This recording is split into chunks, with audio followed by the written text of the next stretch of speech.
Another negative trait of the soul is that a person enjoys thinking about things which are not praiseworthy in Islam.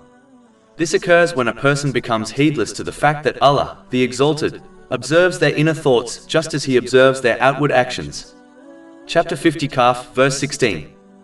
And we have already created man, and know what his soul whispers to him. This mentality is dangerous, as it encourages one to act on their thoughts which can lead to sins. In fact, the beginning of sin is the evil notion. If a Muslim does not block it by disliking it, it will become resistant. If a Muslim does not resist it, it becomes whispers. If these whispers are not controlled through discipline, they will lead to action. A Muslim should adopt vigilance of the divine vision by constantly reminding themselves of the all-encompassing gaze of Allah, the Exalted. They should occupy their time with performing righteous or lawful deeds. Over 400 free ebooks, audiobooks, infographics, podcasts and blogs available on our website, www.shaykhpod.com.